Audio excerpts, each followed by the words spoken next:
Samawa Online TV, media pendidikan sosial dan dakwah Ahlus Sunnah wal Jamaah Tanah Samawa.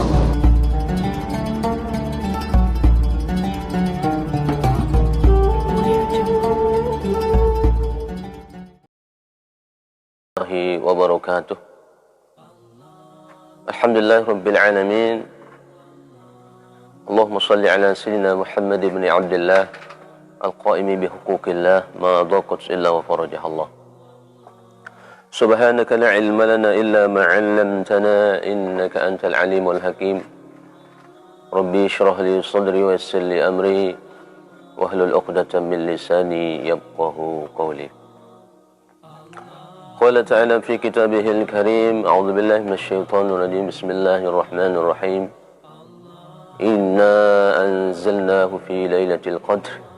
Wa ma adraka ma lailatul qadr. Lailatul qadri khairum min alfi syahrin. Tanazzalul malaikatu war-ruhu fiha bi'izni rabbihim min kulli amr. Salamun hiya hatta matla'il fajr. Wa qala Rasulullah sallallahu alaihi wasallam, man qama ramadhana imanan wa ihtisaban ghufira lahu ma taqaddama min dhanbi. Amma ba'd. Saudara-saudaraku kaum muslimin muslimat, shaimin shaimat, semoga kita semua dimuliakan oleh Allah Subhanahu wa taala. Alhamdulillah, kita bersyukur kepada Allah Subhanahu wa taala.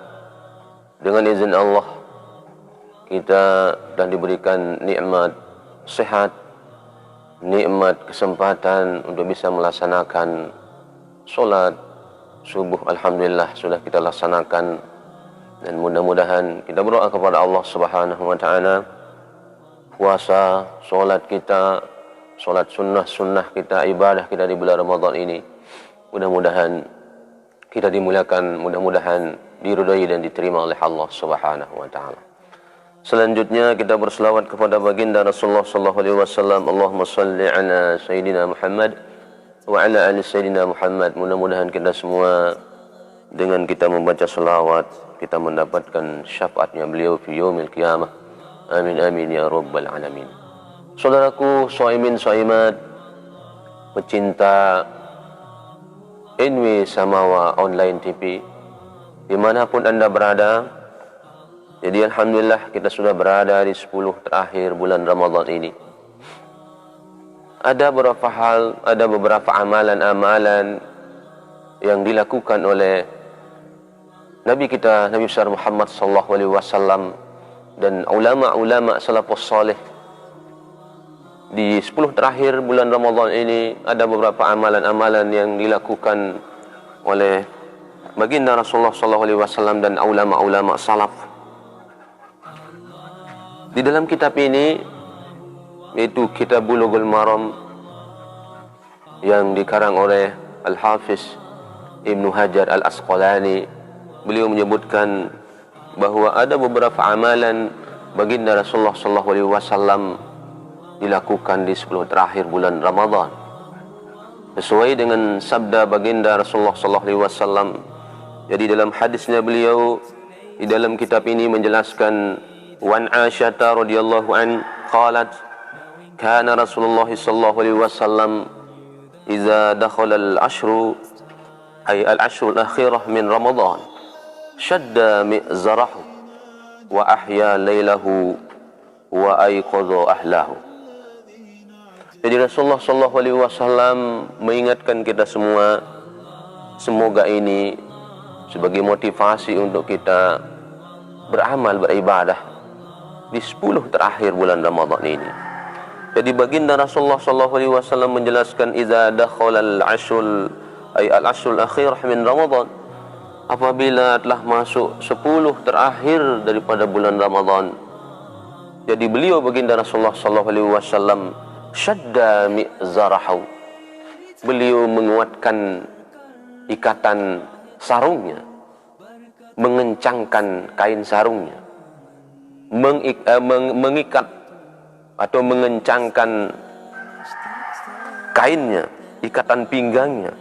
Syadda mi'zarah, Karena beliau sudah ketika berada di 10 terakhir bulan Ramadan, jadi beliau menguatkan ikatan pinggangnya atau ikatan sarungnya.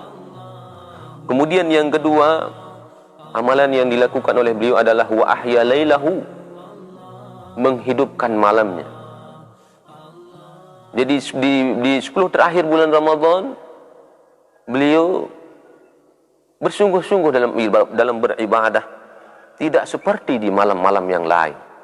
Di 10 terakhir bulan Ramadan, beliau bersungguh-sungguh meraih dengan semua para ulama-ulama salaf. Di 10 terakhir bersungguh-sungguh melakukan ibadah, qiyam Ramadan, tadarus Al-Quran, dan di 10 terakhir itulah tempat turunnya Lailatul Qadar.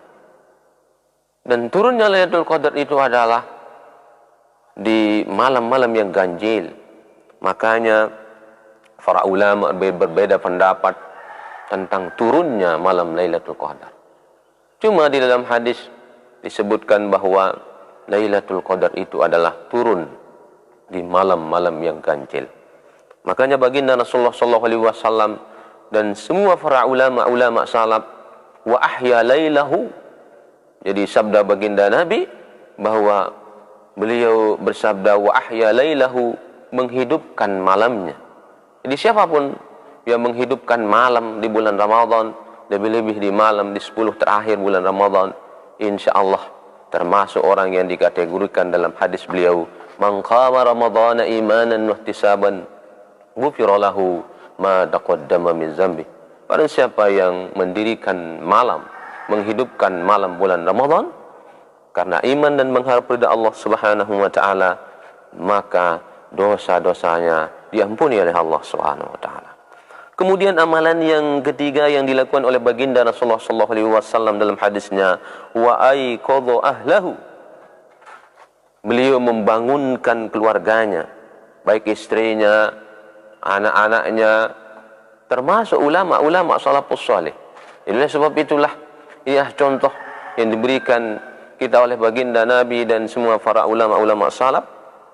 Semoga kita semua yang berada di 10 terakhir bulan Ramadan ini bisa kita lakukan beribadah dengan sungguh-sungguh untuk meraih kemuliaan di bulan Ramadan ini. Lebih-lebih kita berada di 10 terakhir ini, kita mencari, jangan sampai kita kelewatan untuk meraih malam Lailatul Qadar yang khairum min alfi syahrin, yang lebih baik daripada 1000 bulan. Jadi kesimpulan daripada hadis ini, hadis sahih muttafaqun alaih.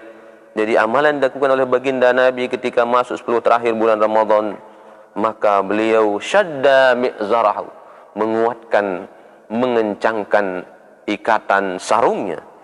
Kemudian wa ahya lailahu, dan beliau menghidupkan malamnya dengan bersungguh-sungguh melakukan solat-solat sunnah dan beribadah di 10 terakhir bulan Ramadan. Kemudian yang ketiga adalah wa aiqadha ahlahu, menghidupkan, artinya membangunkan. Wa aiqadha ahlahu, membangunkan keluarganya, termasuk istri-istrinya beliau. Malah di dalam tafsir disebutkan bahwa, jadi di sebagian para ulama mengatakan bahwa wa aiqadha ahlahu ini adalah baginda Nabi ketika berada di 10 terakhir bulan Ramadan, beliau menjauhkan diri dengan istrinya. Artinya beliau selalu beribadah dan beriktikaf di masjid, berzikir, beristighfar. Jadi oleh sebab itulah ini contoh.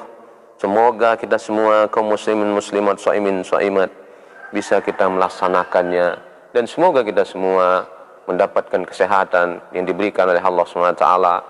Mudah-mudahan kita melaksanakan ibadah puasa ini diberikan kesehatan oleh Allah.